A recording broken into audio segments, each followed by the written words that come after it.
Dor pode ser sensorial ou emocional. Existem dores que todos nós, com raríssimas exceções, mas a imensa maioria já sentiu. Dor de dente, dor de cabeça, dor de barriga, dor nas costas. Dessas dores que eu te falei, eu acho que a que mais me incomodou na vida, a que mais me massacrou e fez eu achar que eu morreria, foram as dores de dente na minha infância. Insuportáveis, insuportáveis. Época que não tinha plano de saúde, não tinha nada do que tem hoje, sabe? Ir num dentista era coisa de rico. E a gente com aquela dor de dente insuportável e... Não, vamos orar que a dor vai passar. Demorava para passar. Não era fácil. Dores físicas, as dores sensoriais que todos nós sentimos. E a dor, ela pode ser uma dor pequena, um desconforto, até chegar naquele ponto que a gente chama de agonia, sabe? Quando você está agonizando de dor. Nas dores emocionais, uma delas que a gente poderia citar aqui e que está bem comum nesse tempo de isolamento e de pandemia, a gente poderia dar o nome de saudade. Eu já ouvi expressões de muita gente quando eu falo por telefone, ou por WhatsApp, ou por e-mail. Ah, pastor, eu estou com tanta saudade que chega a doer. As pessoas usam essa expressão. E dói mesmo, saudade dói.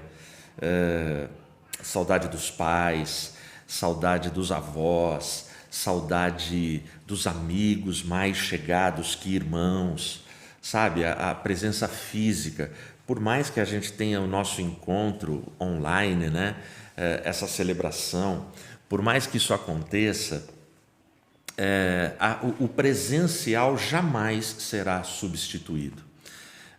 Nós somos seres humanos e seres humanos nasceram, foram criados para o toque, para a comunhão, para o abraço.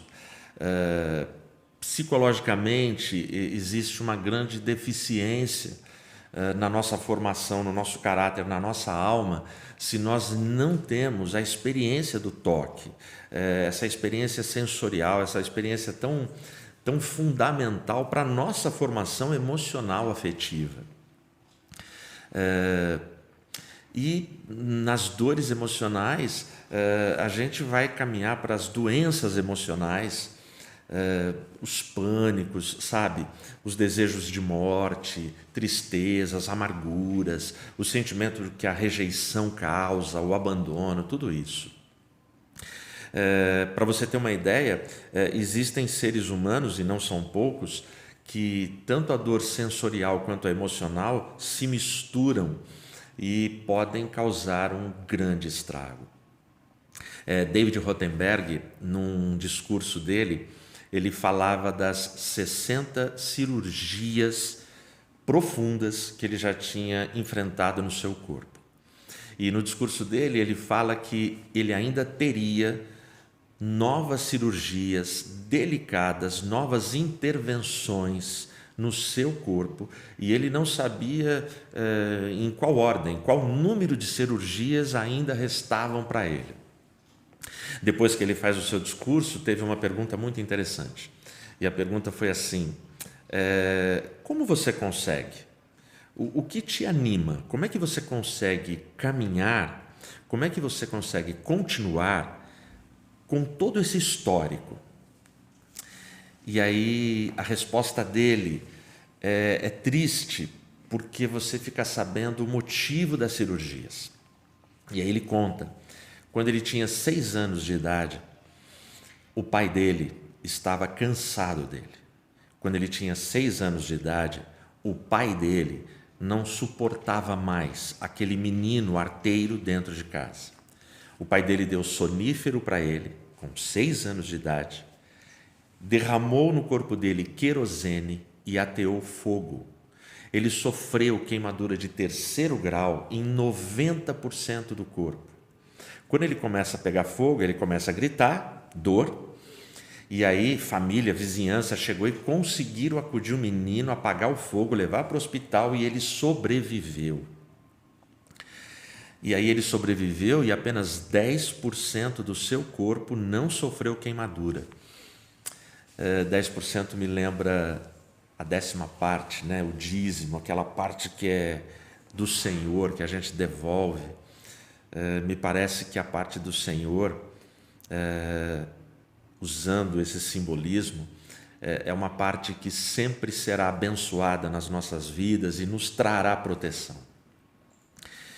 E aí, depois que ele conta tudo isso, e a palestra dele, o discurso dele é extremamente assim, motivador, up para cima, sorriso nos lábios. Alguém pergunta, caramba, mas com todo esse histórico, você está aí animado e tal, por quê? A resposta dele, eu estou vivo, e isso para mim é o bastante, isso para mim é bom e é suficiente para eu continuar. Está doendo? Continue. Eu e você precisamos de pessoas amadas que nos lembrem e nos façam essa pergunta: está doendo? Onde dói? E depois da nossa resposta, por mais trágica que ela seja, a exemplo de David Rothenberg, por mais trágica que ela seja, continue, não pare, não estacione. Por quê? Porque continuar caminhando é o que nos levará, apesar das dores, ao encontro do propósito de Deus para as nossas vidas. Estacionar não fará com que a gente amadureça, com que a gente cresça e com que a gente se encontre com o propósito de Deus para as nossas vidas. Tem um cara aqui na Bíblia que ele fez isso, ele caminhou. E eu vou ler o trecho marcante da vida dele, Gênesis capítulo 32, em nome de Jesus. Eu vou ler a partir do verso 22 até o 31. E ele levantou-se naquela noite e tomou suas mulheres e suas servas e seus 11 filhos e passou o val de Jaboque. E ele os tomou e os enviou a passar o ribeiro, e enviou o que ele tinha. E Jacó foi deixado só, e ali lutou com ele um homem até o romper do dia. E quando este viu que não prevalecia contra ele, tocou a junta de sua coxa, e se desconjuntou a junta de sua coxa, enquanto lutava com ele. E ele disse: deixa-me ir, pois o dia já rompeu. E ele disse: eu não te deixarei ir, a não ser que me abençoes. E ele lhe disse: qual é o teu nome? E ele disse: Jacó. E disse-lhe: teu nome não será mais chamado Jacó, mas Israel, porque como um príncipe tu tens poder com Deus e com homens, e prevaleceste. E Jacó lhe perguntou e disse: dize-me, rogo-te, teu nome. E ele disse: por que é que tu perguntas o meu nome? E ele o abençoou ali. E Jacó chamou o nome do lugar Peniel, pois eu vi a Deus face a face, e a minha vida foi preservada. E quando ele passou por Peniel, o sol se levantou sobre ele, e ele manquejava da sua coxa.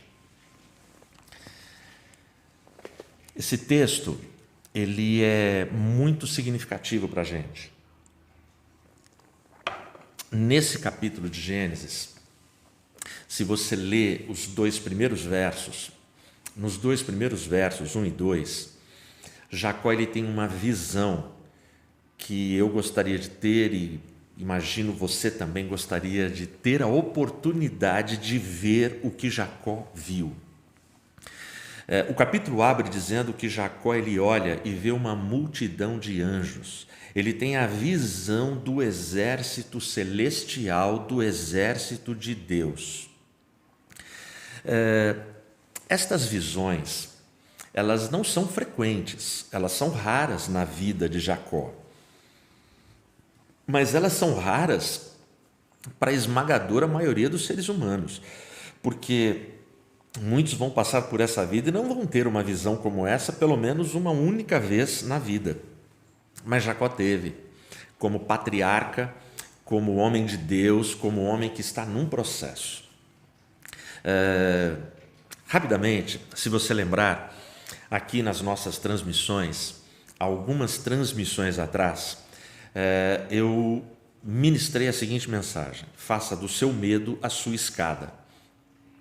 E naquela mensagem eu meditava em Gênesis capítulo 28, quando Jacó saiu de Berseba, corrido, fugindo do seu irmão que queria matá-lo.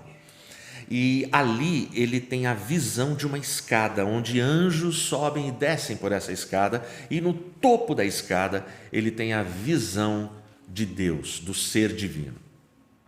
Ali ele teve uma experiência radical, e ali ele começa toda a transformação da sua vida, de tudo que representava o caráter, a personalidade de Jacó. Bom, aí ele foge e vai para Harã. Jacó, agora aqui nesse texto, neste capítulo, são poucos, 28, e a gente chega no 32. Passaram-se 20 anos, 2 décadas. E aqui nesse capítulo, Deus ordenou para ele: você agora volta para a sua terra.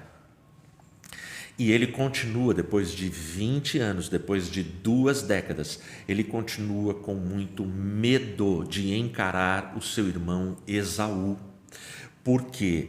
Por causa do evento entre eles, quando ele pega numa negociação nada vantajosa, nada interessante, ele pega o direito de primogenitura para ele. E porque também, num belo dia, quando Isaque, o seu pai, já está bem velhinho, está sem enxergar, é enganado por Jacó e sua mãe, e ao invés de abençoar Esaú, abençoa Jacó.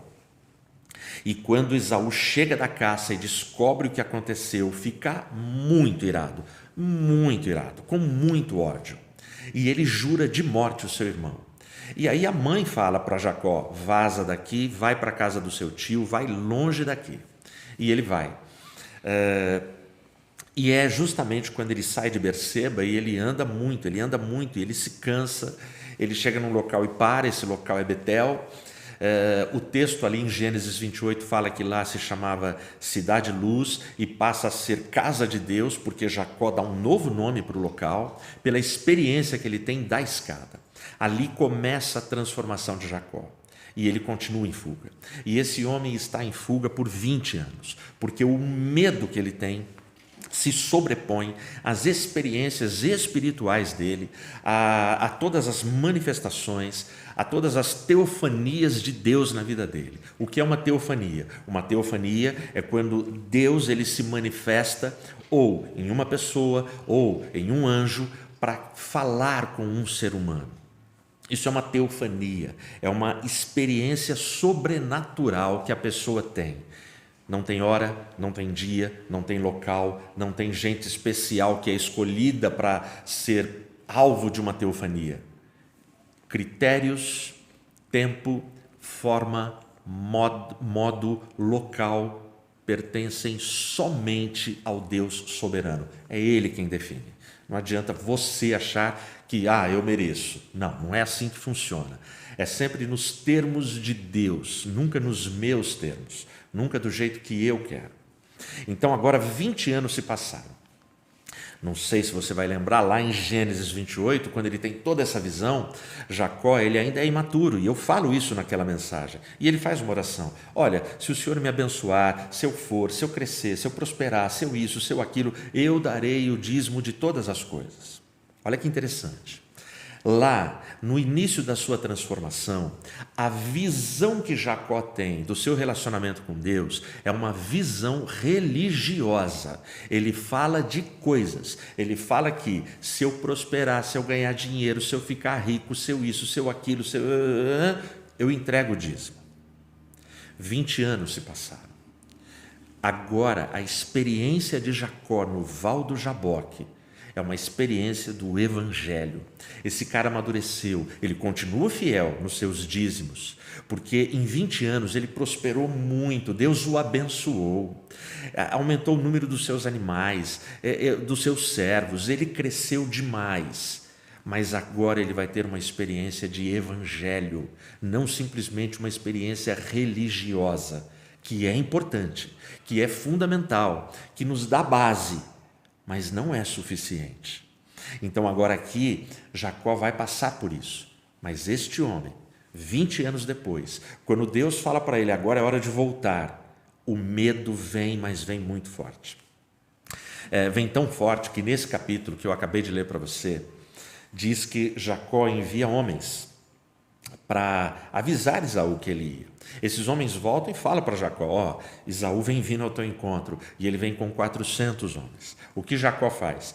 Como ele é rico, como ele tem muita coisa, ele separa muito gado e manda presentes. E aí, quando ele faz essa separação, ele diz assim, bom, separa aí tantas cabeças de ovelha, de carneiro, de bode, de jumentinho. Ele vai falando animais que ele tem. E olha a estratégia, tudo isso está no texto. Ele diz para os funcionários dele, para os servos dele, vocês separam os rebanhos, coloca o rebanho das ovelhinhas lá na frente, dá um espaço, uma distância, vem o rebanho dos jumentinhos e vão fazendo desse jeito, tipo uma fila. O primeiro que chegar vai dizer o seguinte para Esaú, o que é isso? São presentes que o teu irmão Jacó enviou para você. Ele vem vindo logo atrás. Só que logo atrás vem mais presentes. E ele fala para cada servo, quando chegar diante de Esaú, usar o mesmo discurso. São presentes que o teu irmão Jacó enviou para você. E o texto diz que a expectativa dele é que os presentes fossem aplacando a ira, o ódio e o sentimento de vingança de Esaú. Ou seja, 20 anos se passaram. Jacó continua com a interpretação religiosa dos méritos, das ofertas e que dá para ele negociar perdão, graça, essas coisas. Ainda é a visão dele. Mas quando chega a notícia para ele,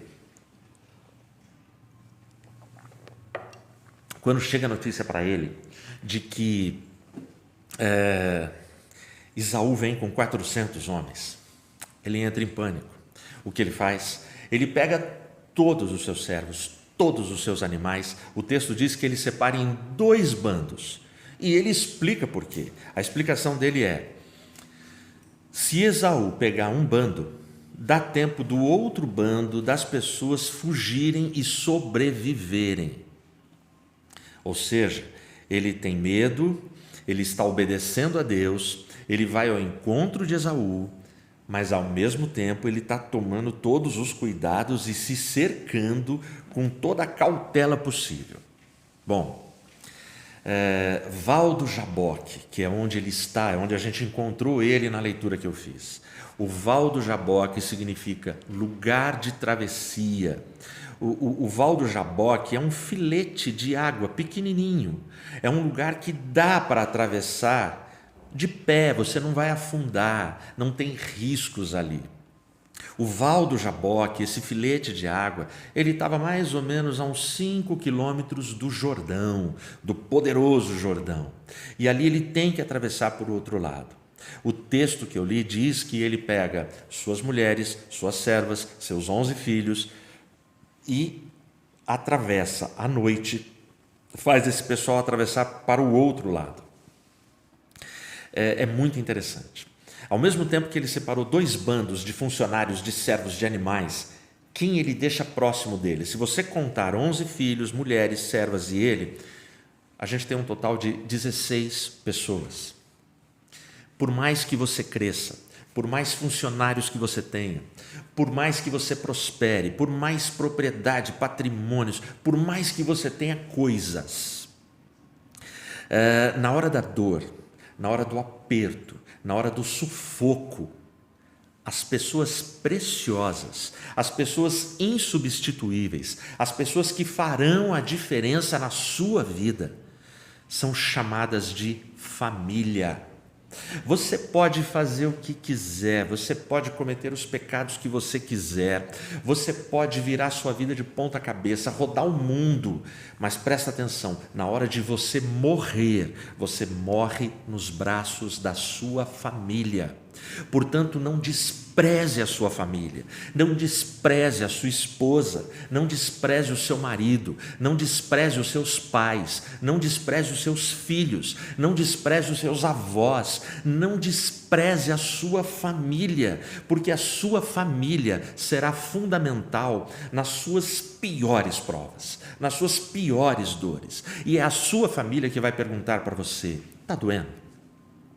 Está doendo? Continue, suporte essa dor, encare essa dor. E é aqui que a gente encontra o nosso herói, o nosso patriarca, o homem com o qual nós nos identificamos, Jacó. É muito interessante porque hoje ele tem a notícia que Esaú está chegando e ele já concluiu, 20 anos depois, não dá para viver em fuga, não dá para eu ficar fugindo, eu vou ter que encarar. Quando ele faz a sua família, o seu bem mais precioso, atravessar o val do Jaboque, ele sabe que ele está mandando a família para o seu destino, porque do outro lado do val do Jaboque, ele vai ter que encarar o seu irmão. Ele não tem como fugir mais e ele já não aguenta fugir mais. Ninguém aguenta fugir a vida inteira, ninguém aguenta ficar em fuga a vida inteira. Chega o momento do confronto, chega o momento que é o lugar da travessia. Eu e você temos este momento na nossa vida e precisamos dele. Todos nós precisamos do nosso lugar de travessia. Todos nós precisamos do nosso val do Jaboque. Deixa eu ler para você os versos na sequência do 22, os versos 24 e 25. Dá uma olhada. E Jacó foi deixado só, e ali lutou com ele um homem até romper do dia. E quando este viu que não prevalecia contra ele, tocou a junta de sua coxa e se desconjuntou a junta de sua coxa enquanto lutava com ele. Alguns detalhes. Este homem que luta com Jacó, ele é um ser espiritual, ele é um anjo de Deus, é um enviado de Deus. A gente está tendo aqui uma teofania. A prova disso é que nos versículos adiante, Jacó vai falar, né?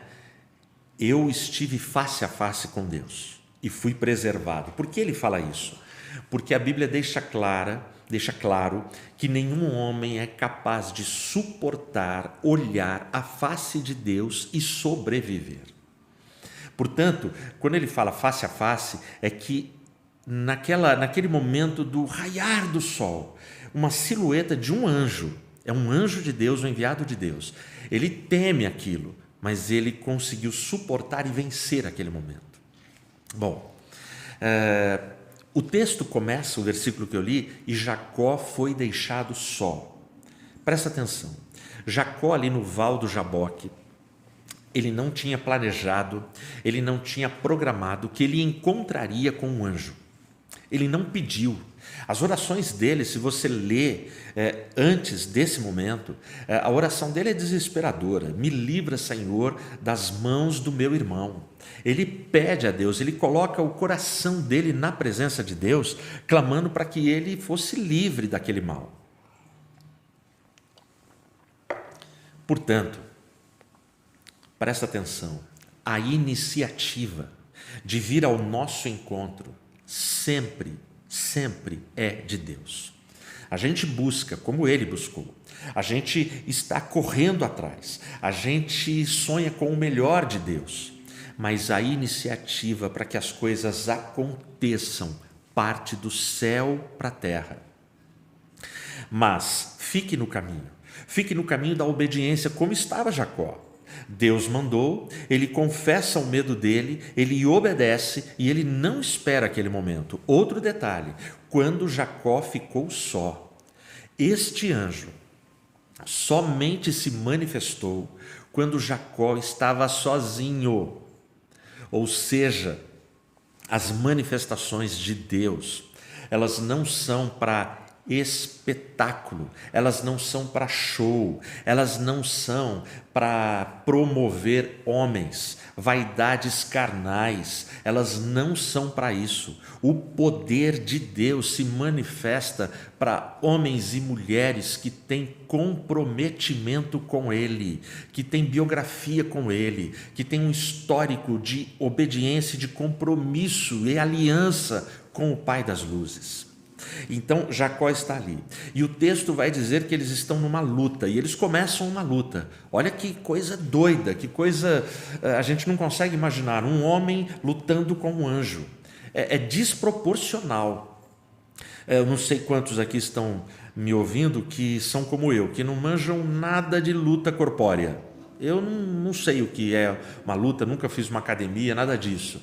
O máximo que eu consigo é assistir Missão Impossível e torcer para o Tom Cruise, que eu sei que no final ele ganha. Toda Missão Impossível do Tom Cruise é possível, certo? Muito bem. Mas imagina um cara como eu pegar um faixa preta de 15º grau. Não dá, eu vou apanhar, eu vou morrer, O meu filho faz karatê. O meu filho faz karatê e ele tem um golpe que é um chute. Como é que é o nome desse chute? Maigeri. Quem aí faz karatê sabe o que é. O professor dele fala que ele tem um chute que é uma pancada, uma patada e dói. Ou seja, um chute desse me desmonta. Ainda bem que ele é meu filho e eu sou pai. Entenderam? Então precisa respeitar. Então olha só, Jacó luta com o anjo.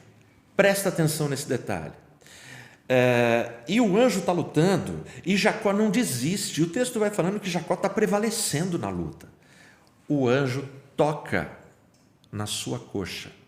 Essa expressão tocou revela o poder sobrenatural da criatura com a qual Jacó está lutando. Esse anjo, ele toca e ele está controlando a força dele para não matar Jacó. O texto diz que quando ele toca na junta das coxas de Jacó, da coxa de Jacó, Jacó ele fica aleijado, ele fica manco naquele momento. A dor é insuportável. Quem aqui acompanha futebol, quando tinha, quem aqui é da época do Romário, sabe que o Romário sempre foi considerado um cara que na pequena área não tem para ninguém. Na pequena área, a velocidade, o reflexo, a habilidade, os dribles, a capacidade dele de resolver o problema e fazer gol, era um negócio elogiável e admirável para os apaixonados do futebol. Mas, sempre tem um mas. Quando o Romário não estava afim de jogar futebol, meu amigo, quando ele não estava afim daquele jogo, daquela semana, que ele queria ir para as baladas dele, para os compromissos dele, o que ele fazia? Romário dava uma mancadinha, colocava a mão atrás assim na coxa e falava, peixe, e chamava que ele queria substituição. Aquele comportamento do Romário irritava a torcida, irritava a audiência, irritava dirigentes, porque esses caras ganham muita grana para fazer o que fazem. Bom, tirando as simulações do Romário, o fato é que atletas, quando a sua coxa tem um estiramento, eles não conseguem continuar, eles têm que parar. Jacó continuou lutando. Isso se chama perseverança. Só que toda perseverança tem que ser acompanhada de entusiasmo. Entusiasmo vem de uma palavra grega que significa estar cheio de Deus. Está doendo? Continue. Está doendo? Você precisa se encher do Espírito Santo. Você precisa se encher de Deus na sua vida para continuar a sua batalha. Aí, olha como é que vai continuar aqui o texto para a gente. O versículo 26. E ele disse: deixe-me ir, pois o dia já rompeu. E ele disse: eu não te deixarei ir, a não ser que me abençoes. Meu irmão, essa foi a coisa mais irracional que Jacó fez. Quem fala deixe-me ir é o anjo. O dia está rompendo, o sol vai começar a nascer, e o anjo fala para Jacó: deixe-me ir. Se eu estivesse lutando com um anjo e o anjo já tivesse tocado na minha coxa, de tal forma que desconjuntou, me deixou manco, me deixou aleijado, e eu estou vendo que eu vou perder, eu não tenho forças para lutar com este ser espiritual angelical. Sabe o que eu faria, o que eu falaria? Quando o anjo falasse, deixa eu ir, eu ia falar assim: vaza, vai embora, pelo amor de Deus, socorro, eu não quero morrer nas suas mãos. Mas é muito legal, eu vou ler de novo para você, é muito legal o que Jacó fala. Jacó fala assim: eu não te deixarei ir, a não ser que me abençoes. Esse é o ponto onde Jacó, ele está finalmente amadurecendo e saindo de uma visão limitada à religiosidade e passando a ter uma visão de evangelho. Presta atenção. O que significa essa frase de Jacó? Eu não te deixo ir enquanto você não me abençoar. Nesse momento de briga, de luta insana, de luta terrível, uma noite inteira lutando, Jacó, ele descobriu no meio da luta, no meio da prova, no meio do caos, do medo dele, ele descobriu a fonte, a verdadeira bênção de Deus. A vida inteira ele procurou a bênção de Deus em coisas. Ele procurou a bênção de Deus na beleza de Raquel, lembra? O pai das meninas enganou ele, deixou ele ter uma noite de casamento, de núpcias com Leia, mas ele não gostava de Leia, ele achava que a Leia não era legal, ele achava que a Leia era feia, ele achava que a Leia, não, a Leia eu não quero. Quando ele acorda, ele fala, fui enganado. Bom, aqui se faz, aqui se colhe, aqui se planta, aqui se colhe, aqui se faz, aqui se paga.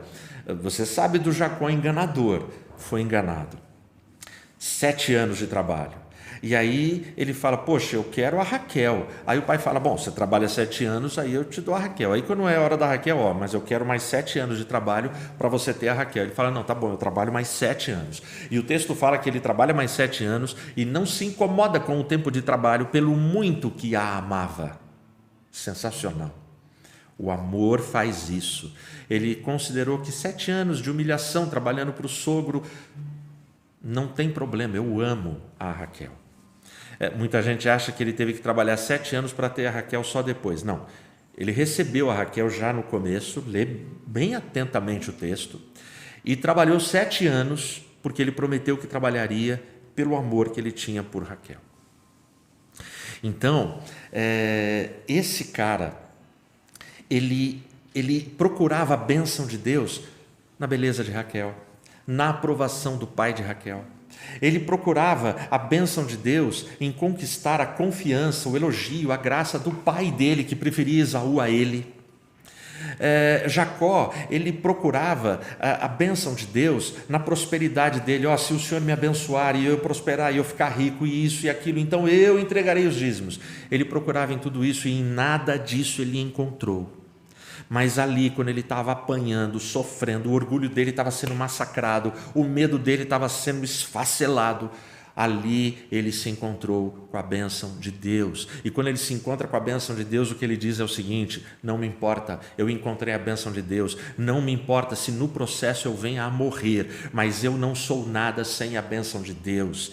Com Deus eu posso fazer todo o propósito da minha vida, mas sem Deus eu não posso. E agora eu tenho Deus na minha presença, eu não posso deixar Ele partir sem me abençoar. Cara, isso é tremendo. Se você já teve uma experiência com Deus e deixou passar, ore muito a Deus. Ore muito a Deus e peça de novo que você tenha esses insights espirituais do céu na sua vida. Não deixa passar. Não deixa passar a bênção de Deus. Você que está me ouvindo e que procurou outros caminhos para a sua história, para a sua família, para o seu casamento, para a sua juventude, para os seus projetos profissionais, você que eliminou Deus da sua biografia, presta atenção, você está correndo perigo, você está em risco, porque esse mundo quer acabar com você, quer acabar com a minha família. A Bíblia diz que a intenção, se fosse possível, o inimigo detonaria a minha casa, essa que você está vendo aí, que está sendo filmada. Mas o Evangelho diz que não é possível, e glória a Deus por isso. A minha família não pode ser atingida e nem destruída, porque o soberano Deus, aquele que esteve com Jacó no val do Jaboque, no seu lugar de travessia, ele garante proteção. Aí o anjo fica impressionado, e no versículo seguinte, o anjo olha para Jacó e pergunta assim: qual o seu nome? E Jacó responde: meu nome é Jacó. Essa é a grande pergunta no seu lugar de travessia. O anjo sabia o nome de Jacó.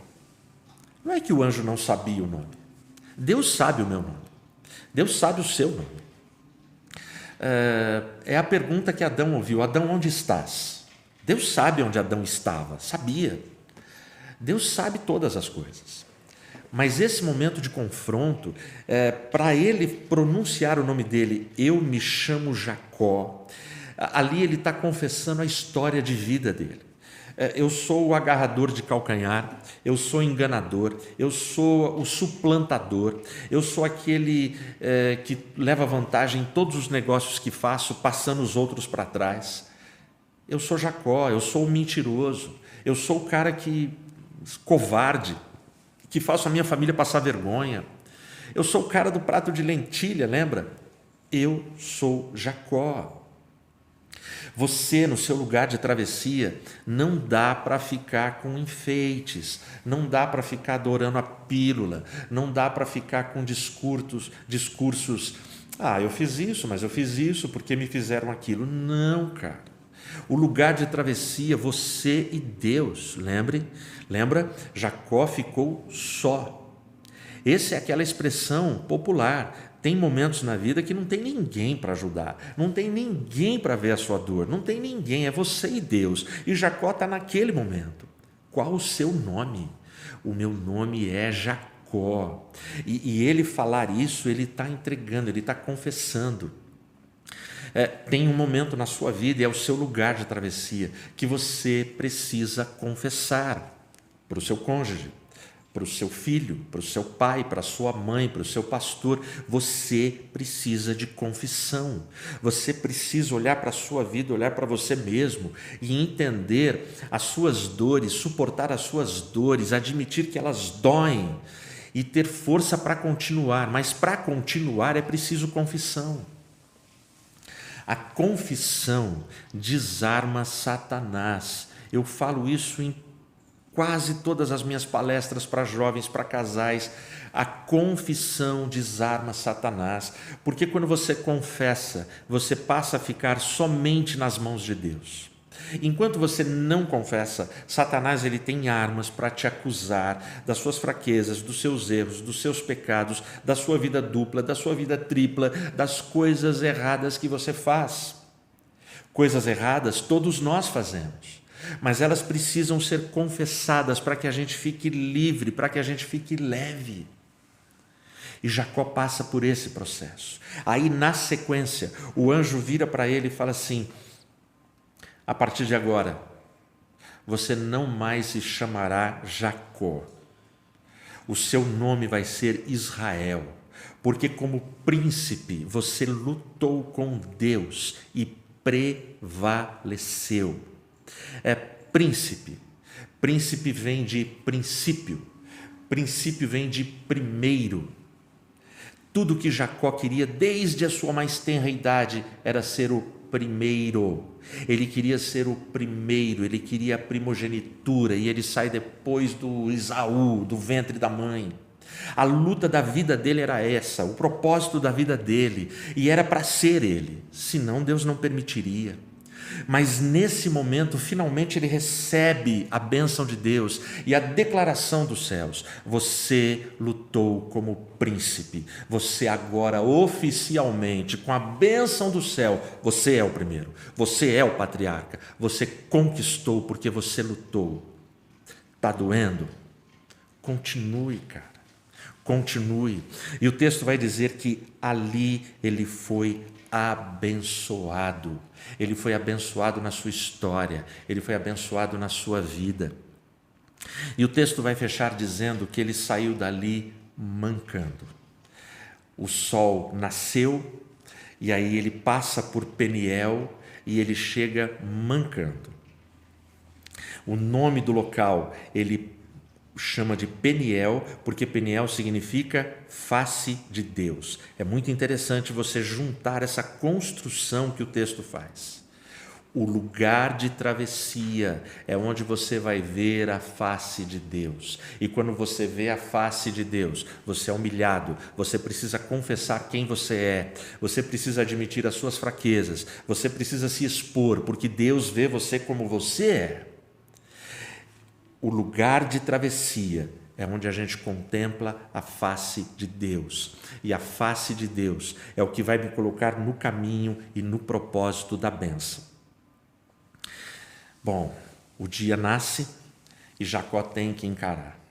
Jacó tem que encarar. Algumas lições desse texto para a minha vida e para a sua vida. Gaste tempo. Gaste tempo. Nunca tenha pressa quando você estiver na presença de Deus. A gente vive um tempo onde as pessoas não têm agenda, as pessoas não têm horário, as pessoas estão sempre apressadas. Só que esse vírus colocou todo mundo dentro de casa e colocou todo mundo para ter tempo, para ter tempo.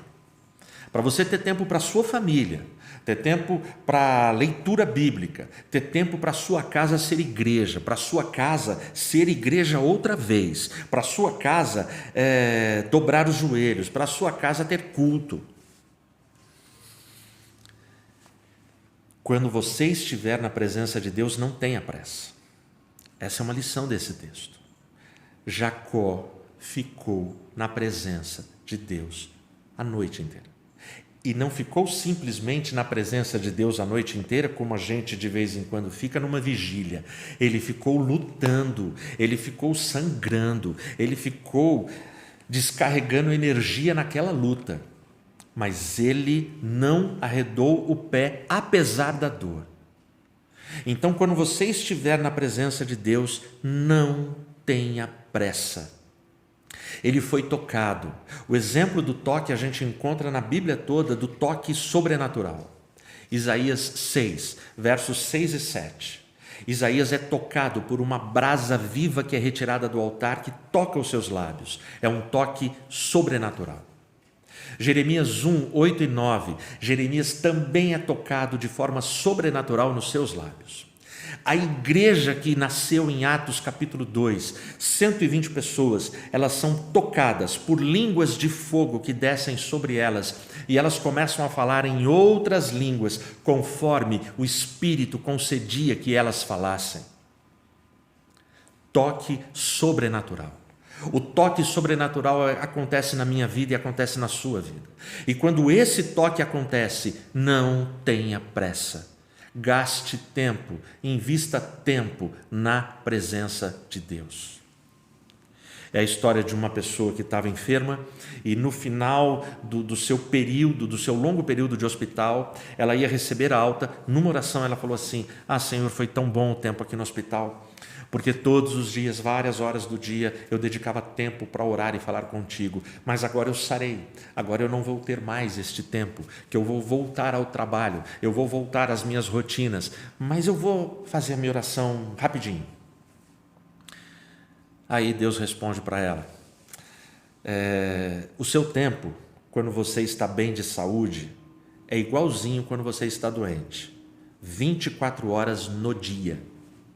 A diferença é que quando você está doente no hospital, você sabe que você não comanda nada. Mas quando você está bem de saúde, você se ilude achando que você comanda tudo. Aprende essa lição. Nós não comandamos nada. O toque do Espírito Santo na minha vida e na sua vida é um toque transformador. A vida de Jacó foi transformada na humilhação do ferimento na sua coxa. Portanto, quando você estiver na presença de Deus e Ele resolver se manifestar na sua vida, não tenha pressa.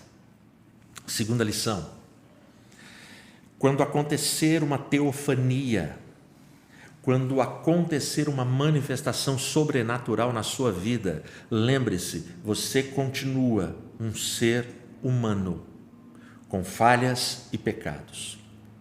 A prova disso está na vida de Jacó. Se você caminha para o próximo capítulo, você vai encontrar ele no capítulo 3, se ajoelhando 7 vezes na presença do seu irmão Esaú. É uma coisa, parece um paradoxo, parece uma coisa tão ilógica. Ele passou a noite e teve uma experiência no Val do Jaboque, no seu momento de travessia. Ele viu a face de Deus, ele foi tocado no seu corpo, portanto ele tem toda a unção e todo o poder com ele. Mas logo cedo, quando ele vê o seu irmão chegando com 400 soldados, o texto diz que ele pega as mulheres, as servas e os filhos, aquele pequeno grupo de 15 pessoas, ele é o 16º, ele fica atrás, põe eles na frente, dá uma olhada, o Jacó covarde, e eles vão indo. Quando Esaú está chegando, aí ele aparece. Ele aparece, o texto diz que ele se prostra 7 vezes. Isso é medo, isso é muito medo.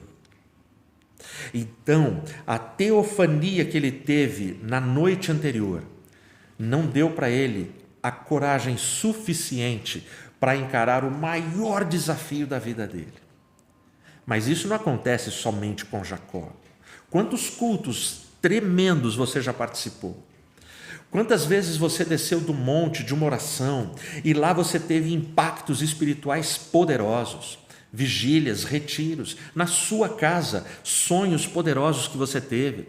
Quantas vezes você abriu a palavra, ouviu uma mensagem e a mensagem falou poderosamente com você, mas aí chegou a segunda-feira, chegou a terça-feira, chegou a hora de encarar os seus desafios e você teve medo.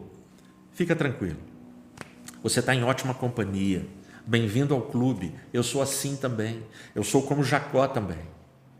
Portanto, não sai batendo no peito, não sai se achando um super crente, o mais espiritual, o cara mais santo, porque você participou de uma manifestação sobrenatural. Você continua humano e continue nessa posição humilde, de servo, em obediência, em temor a Deus. Terceira lição. A terceira lição: suporte todas as dores que Deus imprimir na sua vida e na sua história. Suporte, porque as dores que Deus coloca na nossa vida, elas mudam, elas melhoram, elas curam o nosso caráter. É isso que as dores fazem. Está doendo? Continue. Pensa, se Jacó ficasse no medo dele, ele simplesmente não passaria pela experiência que ele passou. Ele ia sair correndo do irmão dele, correndo em desvantagem, porque ele ia sair correndo mancando. Olha que cena bizarra, correndo de um homem com 400 soldados. Mas Jacó, ele vai, estava doendo. O texto fala que ele saiu do Val do Jaboque, passou o ribeiro, ele chama o lugar de Peniel, o sol nasce, um novo dia está nascendo na vida de Jacó. Ele não sabia, mas era o principal dia da história e da vida dele. E ele vai, Ele vai se arrastando, ele vai mancando, ele vai humilhado, ele vai tremendo. Toda a família, testemunhas, um bando de um lado, um bando do outro. Lembra que ele separou todo o povo dele, os servos, os escravos, os animais, um bando de um lado, um bando. Está todo mundo assistindo, está todo mundo vendo. Aí esse homem vai e se prostra 7 vezes. Mas o caráter dele está sendo trabalhado. Eu me emociono porque no capítulo seguinte, o capítulo 33, o versículo 3 fala que ele se prostrou 7 vezes. Mas o versículo 4 diz que Esaú, vendo a cena, desce do cavalo, corre até o seu irmão, abraça o seu irmão, atraca no pescoço do seu irmão e começa a beijar o seu irmão. E ele fala: mano, para com isso, brother. Para com isso. Para que é tudo isso? Para que carneiro, jumentinho, bezerro, bode, galinha? Para que tudo isso? E Jacó fala: é presente para você. E o mais legal, aí Esaú vai falar assim: eu não preciso nada disso, irmão. Eu tenho muito para mim, eu tenho o suficiente para mim. Deus também me abençoou, Deus não se esqueceu de mim, é tudo seu, não precisa. Ali existe reconciliação, ali existe o momento do abraço, ali existe o momento da cura. O caráter dos dois está sendo transformado, não se esqueça. Deus trabalhou na vida de Jacó, mas certamente trabalhou na vida de Esaú também. Portanto, suporte as dores. Está doendo? Continue.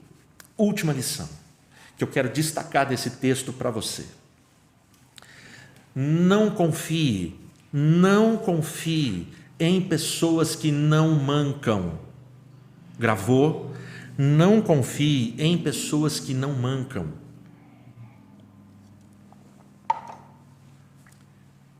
O gesto de Jacó, a aparência que ele passa a ter daí para frente, mancando, simboliza muitas coisas. Jacó, ele manca porque ele lutou com Deus e prevaleceu.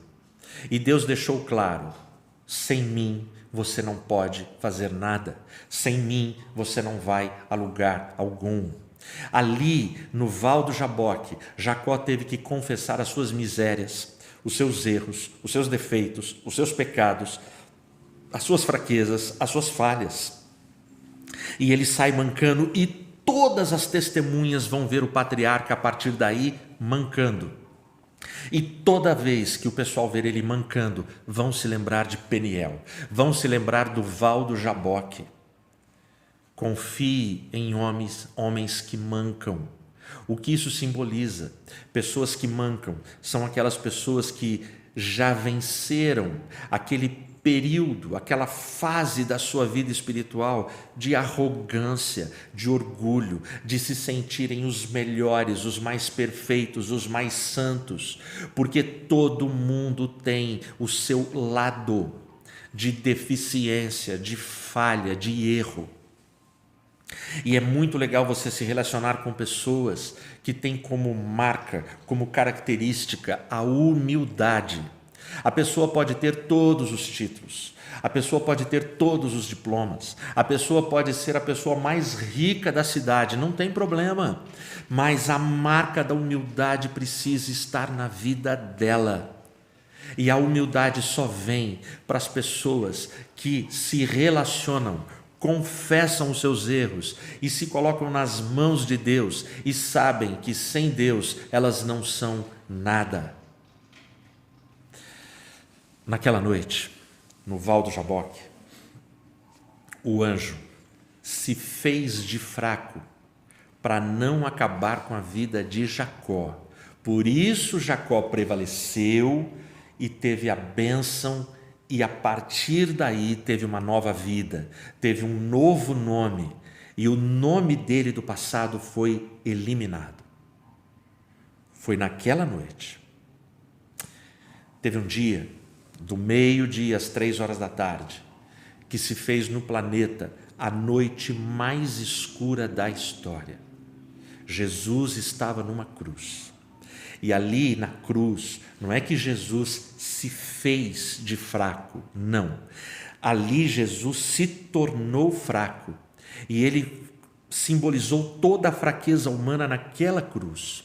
Ele se deixou crucificar e ele se fez fraco para que eu e você pudéssemos ser pessoas fortes. Fortes na unção do Espírito Santo. Fortes porque nos rendemos a Cristo como nosso Senhor e Salvador. Fortes porque temos um Deus que tem um braço invencível, um braço forte e um poder sobrenatural que suplanta todos os poderes desta terra miserável que a gente vive. Confie nele. O nosso jaboque, o nosso lugar de passagem é na cruz do Cordeiro. Foi na cruz que cada um de nós passou. Se você ainda não passou por esse lugar, eu te convido.